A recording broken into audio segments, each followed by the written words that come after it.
Hot Toys, no doubt, has created some amazing head sculpts in all the collectibles we've had. However, this one, this throwback to many, many years ago, may be the greatest one they ever made.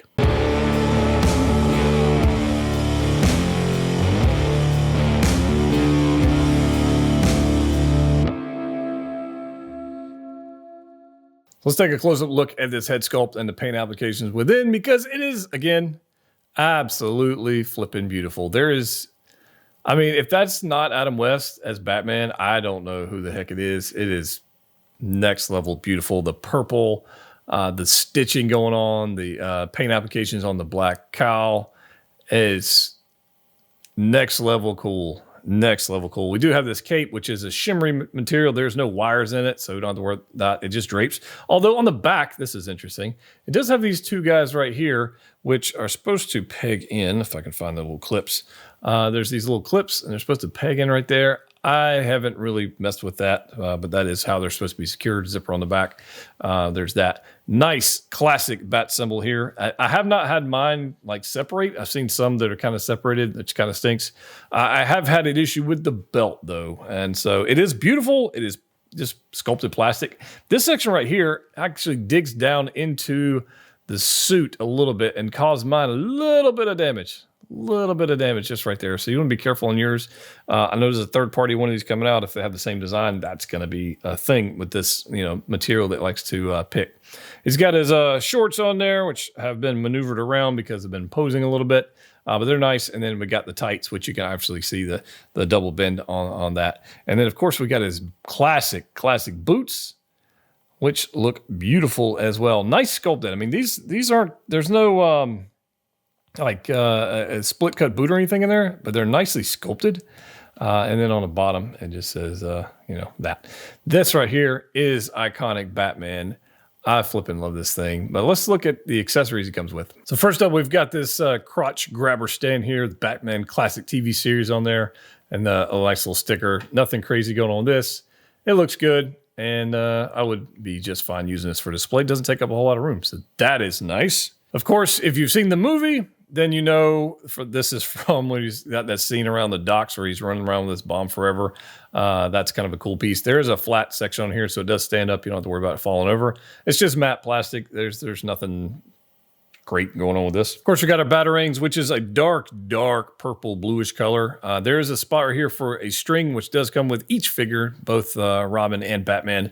And I'm not messing with that because I'm gonna leave those in a package. But they are pretty nice. It is plastic. It is a little bit flexible. And looks pretty good. Of course, you got your bat radio because you got to call in Robin every once in a while. Nice little bronze effect going on here. Nice little hinge right here. See, nothing crazy going on. Red paint, flat plastic here. Nothing crazy there, but it does do the job. And no 66 Batman would be complete without the shark repellent. And there is a specific hand they include, almost like the Miles Morales, where you got a specific hand for the shark repellent, and Miles had that one for the spray can. Nice addition they had back in the day. And there are piles of hands, typically the dark blue, purple on the outside, and then black on the inside. So you can see like there's a paint color difference in there. So you got these guys here and they're not wall crawling hands. These are for, I think, holding the bomb. I think that's what they're for. At least that's what I'm going to intend to use them for. We've got our dancing hands. You got to have these guys. Let's see here. Yep. You got our dancing hands. So you can do the Batman dance. You've got some other batarang hands. You got a set of those guys if you want to do that. We got some other hands here for different actions, which I imagine I'll probably use in conjunction with the Batmobile as we get to that review. And of course, there's two fists on the figure itself. But here are the mouth plate options you get. There's one that's closed mouth, which is on the figure. We'll take a look at these on the figure in a little bit. And then you've got one like a snarling kind of, grimacing look, fight look. And this one right here, which I really like. I think that's just a nice expression. Hot Toys absolutely nailed these.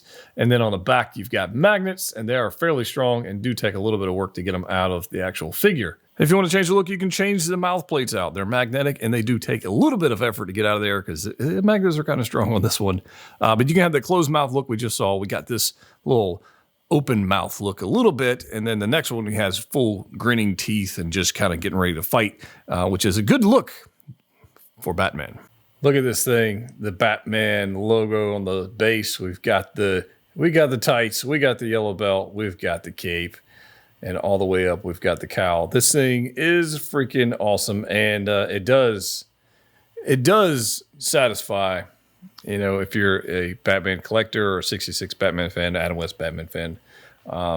It's definitely on point. Now, I know there is a third-party version of this guy coming out sometime, and I do plan on getting that to see what this is like and compare them. But the original one, pretty damn good, if I say so myself.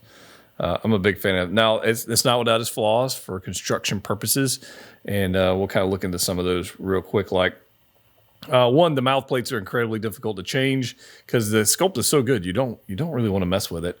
And I'm going to go down here and actually pause this for a second as he flashes around with the belt. The belt is loose on the figure, so it does move around a little bit. And that bat symbol on the middle, that's like a metal plate, and it digs into the fabric suit. So if I had to say there's one downside of this figure, definitely the fabric suit. It picks. You'll see that on the Robin when we bring that up for the next video. But that metal backing, I guess they got on that logo on the belt has damaged the suit just a little bit. So you can't see it because it's behind it. But if I was to move that, you would definitely see that. You can see the knee plates through the fabric suit. You know, that's a nitpick for somebody who might want to be super nitpicky. And then you got the Batman logo and symbol down there at the bottom. It's quite a beautiful figure. Changing out the hands is fairly easy. The head on mine pops off a little more easily than I would like. But again, if it's just sitting there, it's not going to come off. It's just when changing the mouth plates. It's quite good looking, right? Just for fun, I wanted to do a quick pose, leaving the other mouth plates in, because he does come with a pretty cool accessory. And if you wanted to display your Batman like this, it would look just fine. So I've got his arms up there. You can see the range of motion is not limited at all by the body. But yes, he has got that bomb from the movie high above his head. And it technically it's resting on his head and supported by the hands. But you get the idea. It looks pretty cool, I think. And so, yeah, I just want to show that to you guys before I change out the mouth plates. Let's get back to it. And, of course, he comes with the iconic Batman dancing hands that you can do just for fun. Kind of a silly thing, but it kind of goes along with the figure. So we broke out the Bat Radio, and we'll have some fun with this thing. And the hands are malleable, so they hold on to the accessories fairly well. Don't really have too much issue with that. The cape is, in today's standards of capes, it's kind of stiff. It doesn't really drape all that great, but you know, it's okay. There are no wires in it, which totally makes sense, but I do think it looks pretty good. I don't know. I think I'm enjoying this figure a good bit. I've had it for a while, and just recently took it out of the box when I got the 66 Batmobile, and absolutely blown away by how good it looks. Honestly, it's quite fantastic. Yeah, can't wait to break out Robin and then the Batmobile. And now we've got the dynamic duo side by side, looking quite fantastic. These two together, perfect additions to the collection. Super happy to have both of these. And the age of them does not even show. I mean, Hot Toys absolutely nailed it with this design.